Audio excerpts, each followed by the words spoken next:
nelayan tahunya apa? Begitu reklamasi berhenti, begitu ada Covid Corona, ngambil di wilayah Ancol, kok dilarang? Sampai diusir-usir sama TNI lagi. Dari kecil karena saya sudah sering melawan gelombang, badai, petir. Lah pejabat sekarang pernah nggak melawan seperti itu? Kan begitu. Ya saya sering kali kalau marah, udah bubarin aja sih, nggak usah ada kementerian lagi kalau begini caranya. Saya ini nelayan dari kecil, kamu baru menjabat berapa hari, kan begitu. Masa kamu ngusir nelayan? Artinya, ayolah kita maju bareng, berdaulat sama rakyat nelayan yang kecil. Jadi supaya kecil bisa besar, besar juga bisa mengimbangi gitu.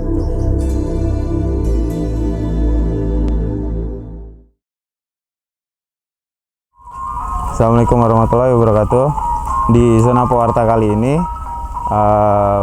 gua Dani Kosasih, penulis lepas, sekarang lagi ngerjain satu project in-depth, penulisan in-depth tentang nelayan di pesisir. Gua mau ngobrol dan ngikutin kesehariannya Pak Khalil.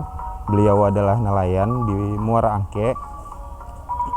Kita ngikutin kesehariannya dan ngobrol banyak sama dia tentang semua keresahan dia selama 33 tahun menjadi nelayan di Jakarta. Mulai dari krisis iklim yang dia rasakan sampai dengan perubahan dan penurunan jumlah tangkapan dan banyak lagi. Ikutin aja, oke?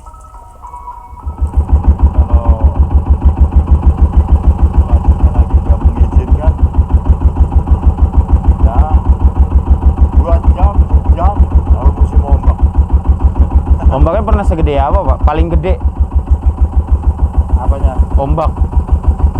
Paling gede ya, 3 meter, 4 meter ya udah gede banget. Kan kalau waktunya kita melaut digempur gelombang, air datang mendadak, badai yang enggak teratur kan. Kadang-kadang kan di luar pemikiran kita sebagai nelayan yang tangguh gitu. Artinya kadang-kadang kejeblos juga. Yaitu maka saya belajar itu tantangan yang berat itu. Artinya tetap saya pelajari karena gelombang suatu saat mendadak. Tenggelam ya sering. Kalau di tengah laut itu air dalam jangan sampai kena dimakan hiu. Telapak tangan sama telapak kakinya jangan kelihatan. Ya karena kata orang tua kalau telapak kaki itu ada di dalam air kedalamannya sampai 30 atau 20. Hiu itu melihat dari sinar itu. Sinar telapak kaki itu. Memantulkan cahaya ya? Benar. Ada pantulan di situ. Karena air di tengah yang 30 meter itu akan terang benderang. Jernih airnya. Jadi ikan jauh, jarak jauh juga kelihatan. Perubahan iklim di dalam penyakitnya itu atau pemindahan dari angin timur ke barat itu 6 bulan sekali. Nanti dari barat ke timur ada lagi gitu. Nah, mulai 2014 ke atas sampai sekarang ada perubahannya apa aja? Nggak terhitung, nggak bisa ternilai banjirnya. Dan nggak bisa Pasang, diprediksi? nggak bisa, terus menerus. Bulan 1 Desember, Januari, Februari itu sampai akhir kemarin 3 Maret, pertengahan Maret itu besar terus. Besar tuh semana? Besar tuh ada ya 80 cm, kadang-kadang turun 40, ada turun 50, 30 cm, naik lagi nanti ke 60, 70. Begitu saja terus. Bertubi-tubi. Suka tiba-tiba? Ya tiba-tiba terus kalau malam dia malam. Kadang-kadang dia tuh datang lagi air banjir itu siang. Terus saja sampai sore. Jadi kan aktivitas masyarakat yang di pesisir yang tergenang ini agak kesulitan. Artinya seperti itu.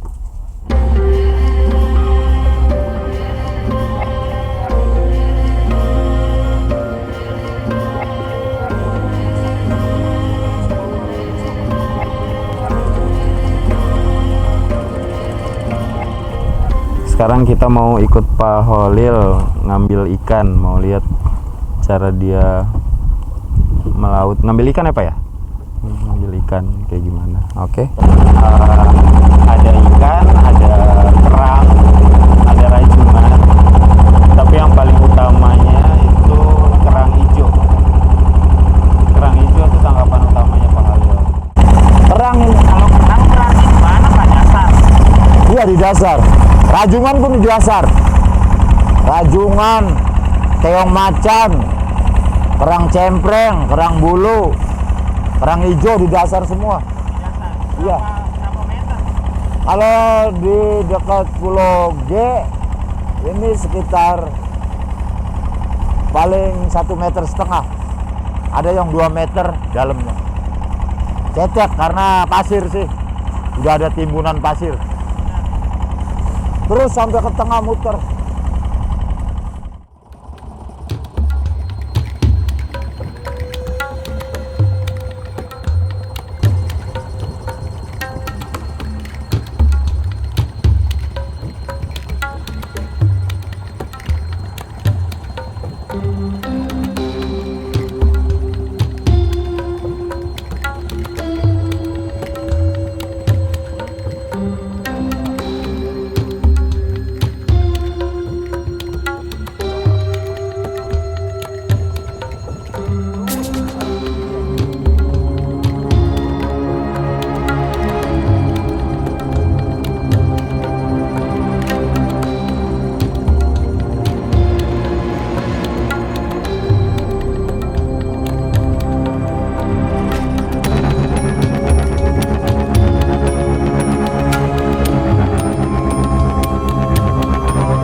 Sekarang Pak Holil lagi nyelam buat nyari kerang. Tuh.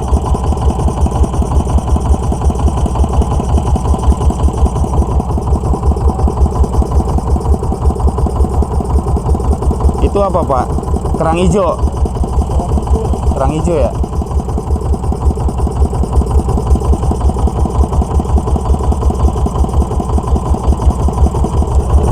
Dia nyelam pakai tabung kompresor yang biasa dipakai untuk ngisi angin di bengkel, yang disalurin melalui pipa, melalui selang air yang ditempel di masker hirup, terus dipakai sama dia. Dan itu udah puluhan tahun dia pakai kayak gitu, dan diturunkan ke anaknya juga pakai kayak gitu. Itu betapa berbahayanya, tapi mau gimana lagi, dia sadar kalau itu bahaya, tapi nggak punya uang untuk ganti tabung udara.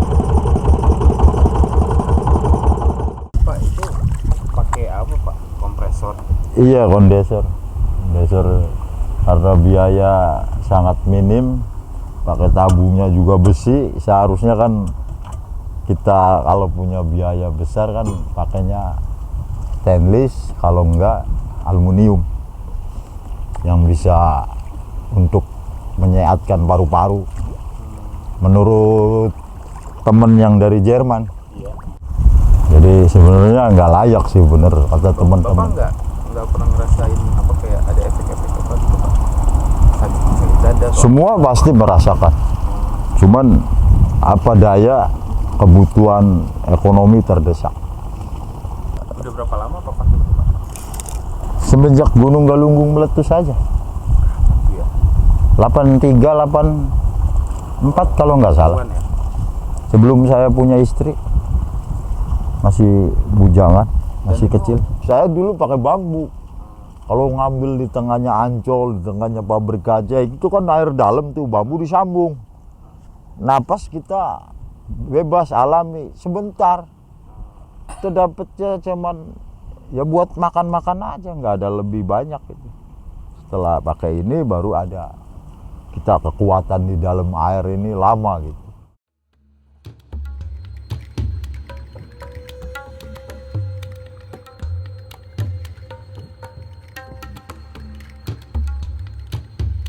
Ya contohnya satu ya kayak ada aja reklamasi ini. Begitu reklamasi itu air lumpur mengendap dari dasar lautnya ini. Karena sungai mengeluarkan lumpur mengeluarkan berbau menyengat. Dengan adanya investasi yang diperbanyak, timbullah limbah yang dikeluarkan. Tanpa disadari, gedung pun mengeluarkan limbah. Secara langsung di sisir pantai, gedungnya kan langsung itu. Karena limbah itu nggak akan jauh kemana. Kalau dibuang di bibir pantai atau dari dalam sungai terus keluar di muara, di bibir pantai artinya ini pasti orang pantai yang menerima kesengsaraan ini, kesulitan, kesusahan. Reklamasi ini pesisir itu seperti pulau, jadi hijau warnanya, mangrove semua. Kalau sudah begini terus pemerintah mau membangun ekosistem mangrove, penanaman mangrove, ya udah ketinggalan, udah basi. Artinya ya udah nggak elok, nggak layak dengan status bahasanya itu. Artinya mau menanam penanaman mangrove, ya sebelumnya saja jangan ada begini. Sebelum ada begini itu penanaman mangrove itu baru oke. Itu namanya. Reklamasi ini mungkin sudah dituding oleh negara luar, harus dijalankan apapun lambat. Yang korbannya kita sebagai nelayan pesisir, nelayan kecil ini akhirnya sengsara menderita. Dulu 12 bulan dalam 1 tahun yang dialami akan meraup penghasilan hasil laut. Sekarang paling 3 bulan. Artinya 15% dari yang dulu sebelumnya ada reklamasi. Itu tidak bisa dipungkiri, maka saya menolak keras bahwa reklamasi itu tidak cocok untuk dilanjutkan di Teluk Jakarta. Karena namanya juga Teluk. Teluk itu sudah dari alam. Kalau teluk itu tidak diadakan, artinya melawan alam. Di situ alam tidak bisa kuat untuk dilawan. Siapapun pemimpinnya kalau bisa melawan alam, maka hancur kehidupan rakyat. Artinya kehilangan jejak-jejak kewibawaan pemimpin itu sama, seimbang. Perekonomian pesisir, nelayan pesisir nggak kuat, negara pun akan goyah. Jadi kelemahan kita tidak bisa dipungkiri. Ini mah baru kena COVID, apa istilahnya cobaan 1 tahun saja. Kan menurut nelayan mah encer ini. COVID, puyeng nelayan, nggak mungkin. Yang puyeng ini yang mengelola COVID-nya ini. Mau dibawa kemana arahnya COVID ini, corona ini. Kalau nelayan nggak bakal puyeng. Karena nelayan tahunya apa? Begitu reklamasi berhenti, begitu ada COVID corona, ngambil di wilayah Ancol, kok dilarang? Sampai diusir-usir. Sama TNI lagi. Ya saya ketawa. Lu sekolah di mana kalau begini? Saya ini nelayan dari kecil, kamu baru menjabat berapa hari? Kan begitu. Masa kamu ngusir nelayan? Seharusnya nelayan difasilitasi pekerjaannya. Ini cuma nanya iming-iming bantuan, sembako, bantuan. Apa gunanya itu? Paling mengadu pola politik yang sangat buruk menurut saya sebagai nelayan. Harusnya diberi bagaimana caranya kerja ini menghasilkan uang. Kan gitu, rakyatnya subur, makmur, mendapatkan uang. Nanti yang jual-jual apa yang ada di pabrik-pabrik juga laku. Akhirnya kan maju bareng. Itu yang memperkuat orang kecil itu, orang bodoh itu. Saya bahkan ngerasa kayaknya anak kelautan gak diajarin itu ya. Ya, makanya saya sering kali mengatakan kepada pemerintah yang mengertilah sedikit. Sebodoh-bodohnya rakyat seperti saya ini, nelayan bodoh, pasti suatu saat ada pinternya.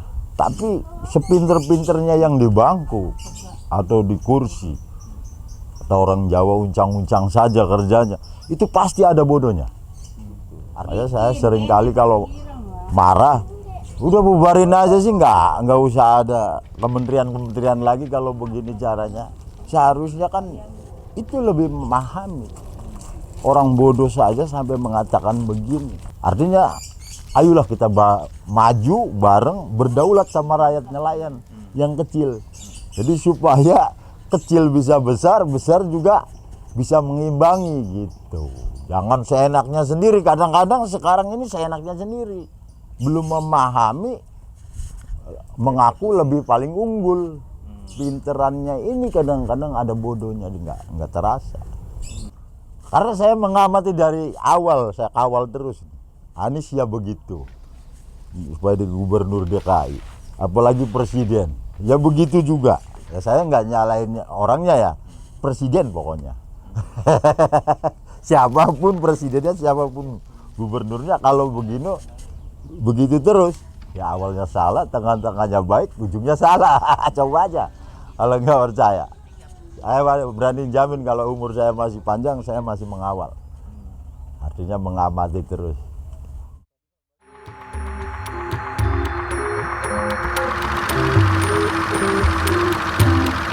Thank you.